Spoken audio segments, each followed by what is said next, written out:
Hello everyone. तो welcome है आपका आज की इस हॉरर नाइट्स में। दोस्तों, आज हम बात करेंगे कि हु इज़ वेलिक, यानी कि वेलिक कौन है। आप लोगों ने कंज्यूरिंग की सीरीज़ और द नन मूवी तो देखी ही होगी, और अगर आप चाहें तो मुझे नेक्स्ट टॉपिक कंज्यूरिंग की सीरीज़ पे एक्सप्लेनेशन वीडियो बना दूंगा। आप कमेंट सेक्शन में मुझे इन्फॉर्म कर सकते हैं। तो चलिए दोस्तों, आज की वीडियो का आगाज़ करते हैं इंट्रो के साथ।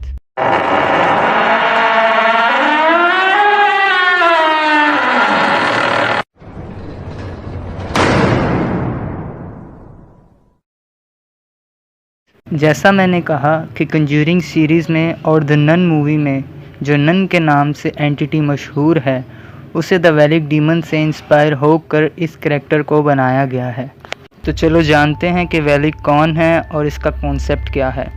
मैथोलॉजी के हिसाब से वेलिक हेल में रहने वाले डीमंस का प्रेसिडेंट है, जो कि 30 शैतानी सेनाओं का हुक्मरान है। वेलिक का वैसे असली रूप वो नहीं है जो कंज्यूरिंग की सीरीज़ में और द नन मूवी में दिखाया जाता है। वेलिक का असली रूप एक एंजल जैसे दिखने वाले बच्चे की तरह होता है, जिसके पास 2 पंख हैं और ये 2 सर वाले ड्रैगन की सवारी करता है। वेलिक के पास छुपे हुए खजानों को ढूंढने की ताकत है।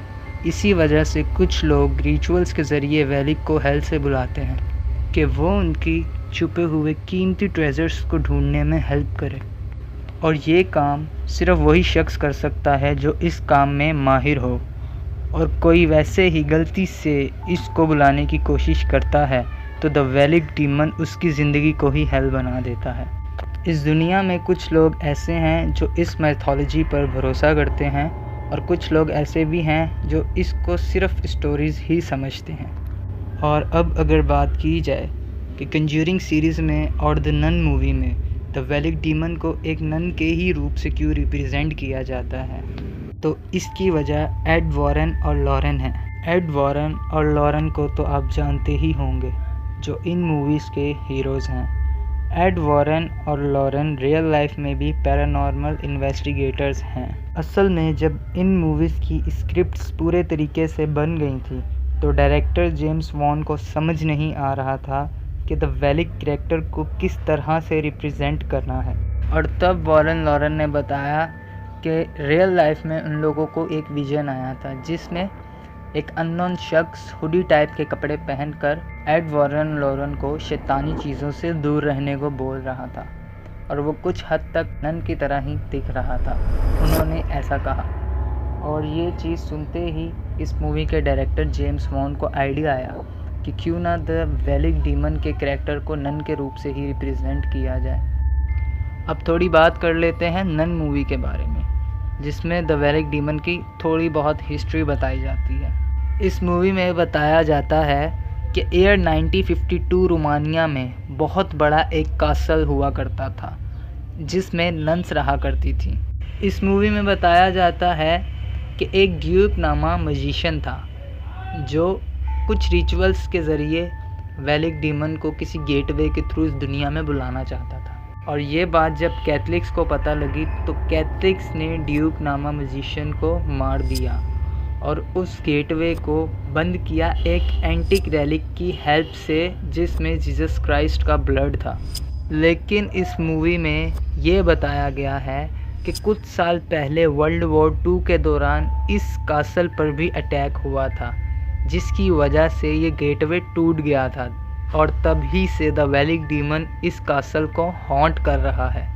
मतलब कि उस गेटवे के टूटने से वेलिक डीमन इस दुनिया में आ गया था, लेकिन वो सिर्फ कासल में रहने वाली नन्स को ही हॉन्ट करता था, क्योंकि वेलिक इस कासल से बाहर नहीं जा सकता था, वो भी तब तक जब तक कि वेलिक डीमन किसी शख्स की बॉडी को पोजेस ना कर ले।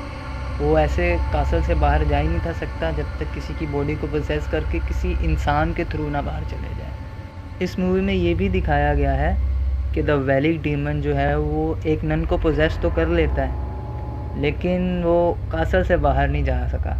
उसकी वजह ये थी, जो नन को वो पोजेस करता है ना, वो नन सुसाइड अटैम्प्ट कर लेती, खुदकुशी कर लेती है, जिस वजह से वो दोबारा कासल से बाहर नहीं जा सका और वो दोबारा कासल के अंदर कैद हो गया। द नन मूवी के एंड क्रेडिट सीन्स में दिखाया गया है कि जब फ्रेंची, सिस्टर एरिन और फादर बर्ग कासल से वेलिक को डिस्ट्रॉय कर जा ही रहे होते हैं और तभी फ्रेंची की नेक पर उल्टा क्रॉस एक्सप्लोर होता है। और इसका मतलब ये है कि द वेलिक डीमन डिस्ट्रॉय ही नहीं होता, बल्कि वो उल्टा आज़ाद हो गया है, क्योंकि वेलिक ने फ्रेंची को पोजेस कर लिया था और अब वेलिक कासल से भी आज़ाद हो गया है और हमारी दुनिया में मौजूद है। तो इसी के साथ मैं अपनी आज की वीडियो यहीं ख़त्म करता हूँ। और अगर आपको कोई कन्फ्यूजन हो या आपके दिल में कोई सवाल हो तो आप वो भी मुझे कमेंट्स में पूछ सकते हैं और नेक्स्ट टॉपिक के लिए भी गाइड कर सकते हैं आप मुझे कमेंट्स में कि मैं नेक्स्ट किस टॉपिक पर वीडियो बनाऊं या नेक्स्ट किस हॉरर मूवी पर एक्सप्लेनेशन वीडियो बनाऊं। और अगर आपको हमारी वीडियो अच्छी लगी है तो चैनल को सब्सक्राइब कर लीजिएगा और बेल आइकन भी दबा लीजिएगा ताकि आपको हमारी आने वाली हर वीडियो की नोटिफिकेशंस मिलती रहे। तो दोस्तों, आप अपना बहुत सारा ख्याल रखिएगा। Thank you.